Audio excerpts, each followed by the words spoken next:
Let's take a look at the initial stages of a scene I made a while back. I want you to think about what's bad with it. If you were to give me feedback, what would you say? Now, if you were to say that you think the scene looks a bit too gothic, I'd probably agree with you. In fact, it's one of the things I ended up changing, but I don't think it's particularly good feedback. However, if you were to point out that the scene lacks depth, or looks kind of empty, not only would you be correct, you would also point out something that is important to change. So what's the big difference between these two comments? Well, the biggest problem with the first comment is that making a change to the line art color isn't really an improvement. It's more of a lateral move. Instead of appealing to the goth guy, you're appealing to the kawaii guy. So if you make this change, you'll inevitably have a large chunk of people that say they prefer how it looked before. But if you improve the depth or added stuff to these empty chunks here, pretty much every single person would say it looks better. Feedback is important, but it's equally important to parse what's useful and what isn't. Even the way I asked this question was actually problematic. I asked you to find a problem with this scene. Suppose there wasn't any problem. In your helpful state,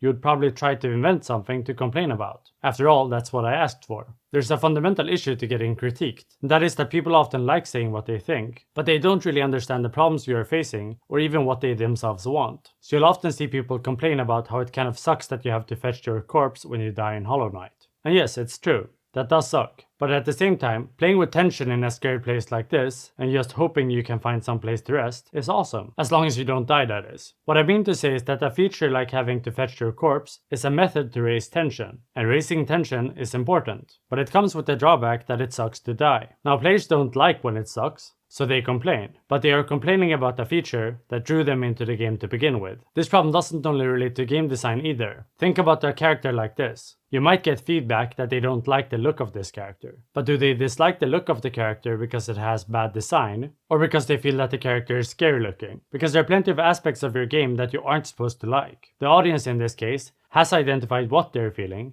but they lack perspective that you hopefully have. This is why it's always important to take any feedback with some grain of salt, especially if you're asking for advice online, because you don't actually know who it is that you're asking. You might be asking a person like me, a person who likes cute platformers, for feedback on a realistic FPS. My inclination might be to turn your game into what I like, which would ultimately be a terrible move on your part. Now, listening to feedback regarding taste isn't bad, but it's bad if it's coming from the wrong person.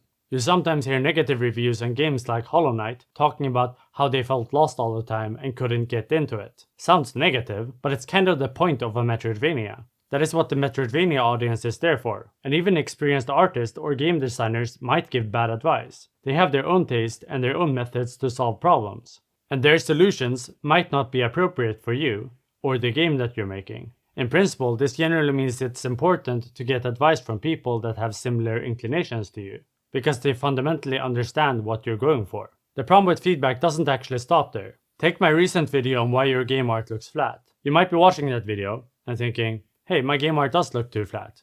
But just because you have identified something that you believe is an issue, it doesn't mean that it's an issue worth solving. Suppose solving it means you add 10% extra time to your development schedule.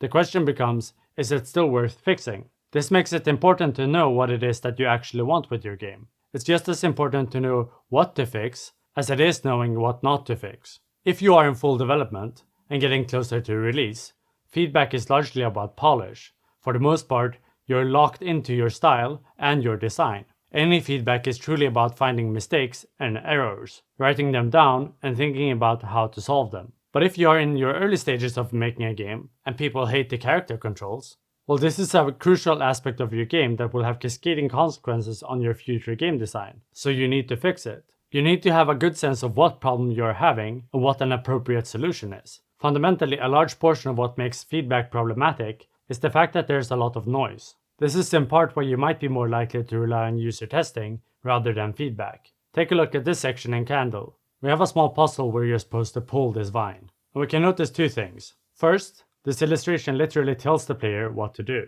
But also, if you stand here long enough, a voice will actually literally tell you what to do.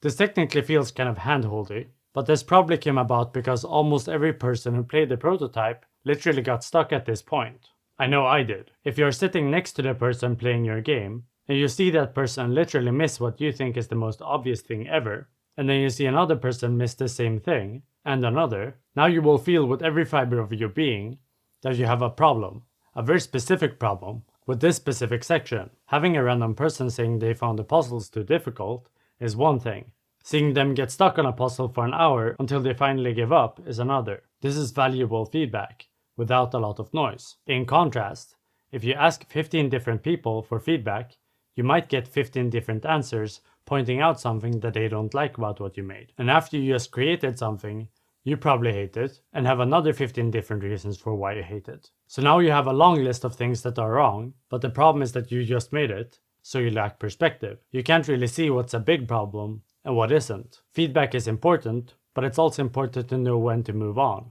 and let an asset be for a while. The even bigger benefit to leaving things be is that if you reset and start a new scene, on your next scene, you'll most likely get similar feedback you got before. Every time it'll be some problems that will keep reoccurring over and over again. And you'll just know that those are problems worth fixing. But if you're stuck with this long laundry list of things to fix, you have essentially just created scope creep, but for art, changing and adding things without actually making progress. And sadly, depending on how good you are, you might be in a situation where basically everything you do sucks. And if you just sit and try polishing that, and try and make changes, you won't be making good changes, because you aren't good enough to recognize what's a good solution and what isn't. Take a look at this section here. You might get feedback correctly pointing out that the mushroom thing here kind of looks out of place. But what is the solution? Should you remove it, color balance it, switch it out for something else? The danger with getting feedback, even good and valuable feedback, is that you run the risk of getting hung up on fixing one small thing, instead of just putting your hours in and progressing with your game, getting more work and more experience. So this is the first time sitting in a different location. This must mean that I'm about to say something important, and not just that I forgot filming this part. I often get asked to give feedback, so I thought I'd try it. I started a subreddit called r/nonsensical2d, where you basically can submit any video or picture that you want feedback on. It can be 3D, 2D, hand-drawn, pixel art, vector graphics. It doesn't really matter. I'll try and make a video out of it. You can basically give as much information as you want about it and what you're going for.